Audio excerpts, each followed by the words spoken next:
ایسے امام اعظم ابو حنیفہ بیٹھے تھے، ان کے پاس چند مہمان آئے، توجہ رکھنا، ان مہمانوں کو ان نے دودھ منگوایا۔ دودھ جیسے آج کل چائے ہے نا، زمانہ بدلا ہے تو دودھ میں ملاوٹ آ گئی ہے، وہ زمانہ خالص تھا تو دودھ بھی خالص ملتے تھے۔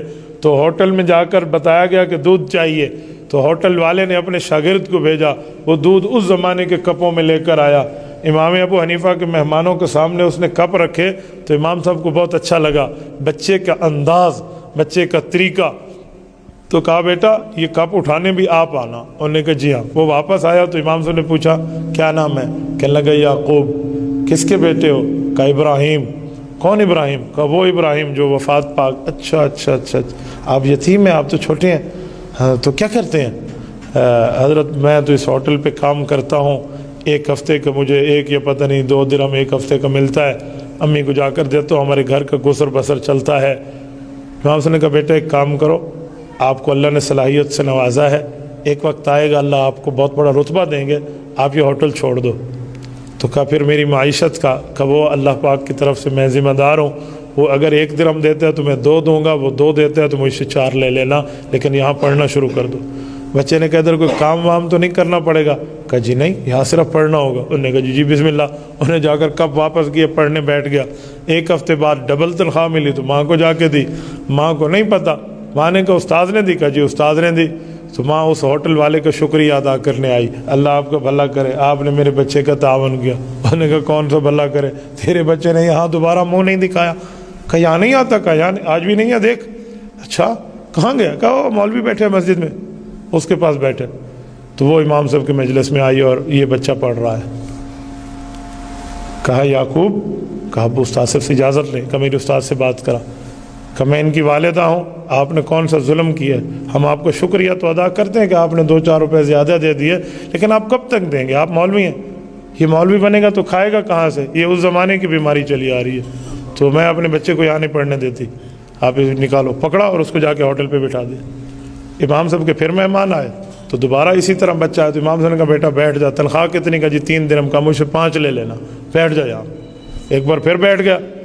اب کی بار امی کو پتہ چلا تو امی پھر آئی تو امام صاحب نے ماں کو بڑی لجاجت سے کہا کہ آپ میرے لیے قابل احترام ہیں، میری بڑی بہن ہے، میری گزارش مانیں، اس بچے کو یہاں بٹھا دیں۔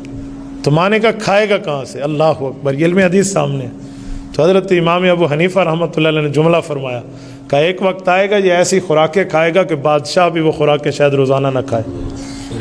ماں نے خاموشی اختیار کی اور چلی گئی، لیکن اس کے سامنے منظر نہیں تھا تو اس نے دیکھا نہیں، چلی گئی۔ یہ بچہ پڑھتا رہا امام ابو حنیفہ سے، اور یعقوب بن ابراہیم ایک وقت آیا، اس نے دنیا نے اسے قاضی امام ابو یوسف کا نام دیا ہے، یہ وہ ہے، یعقوب ان کا اصل نام ہے، قاضی امام ابو یوسف رحمہ اللہ، بہت بڑی شخصیت ہے۔ جب یہ بغداد کے قاضی بنے ہارون الرشید کے دور میں، اور قاضی جسے ہم چیف جسٹس کہتے ہیں، عربی میں کہتے ہیں قاضی القضات، پہلے قاضی القضات جو بنے تھے بغداد میں یہ تھے، پوری سلطنت اسلامیہ میں عباسی دور کے یہ پہلے قاضی تھے۔ اور عباسی دور تو وہ ہے جس کے بارے میں سجاہ خلیفہ کے لیے لکھا ہے، یہ نفت الیمن میں موجود ہے، کہ بادل آسمان پہ یوں سفر کرتا ہوا جا رہا تھا تو خلیفہ وقت نے بادل کو دیکھ کے کہا کہ تو جہاں بھی برسے گا نا، اس زمین کے فصل کا خراج ہماری سلطنت میں آئے گا، یعنی ان کی اتنی بڑی سلطنت تھی۔ تو یہ اس کے قاضی بنے، تو ان کو روزانہ ایک خوراک پیش ہوتی تھی، وہ کیا تھی؟ وہ پستہ، بادام، فالودہ، یہ پستہ بادام دیتے۔ تو یہ کھانے کے لیے چمچ اٹھایا تو ہارون الرشید بادشاہ نے کہا کہ ہمیں یہ جمعے کے جمعے ملتی ہے، آپ کو روزانہ ملے گی۔ خوشی کی بات تھی، ان کے ہاتھوں سے چمچ گر گئی اور آنکھوں سے آنسو جاری۔ تو بادشاہ نے سمجھا خوراک پسند نہیں آئی اور یہ رونے لگے کہ کیا ہوا، ہم سے کچھ آپ کی عزت میں کمی ہوئی ہے؟ کہ نہیں۔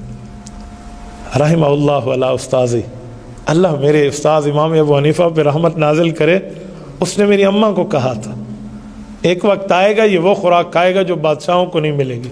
آج میں اپنی آنکھوں سے دیکھ رہا ہوں، یہ وہ شخص۔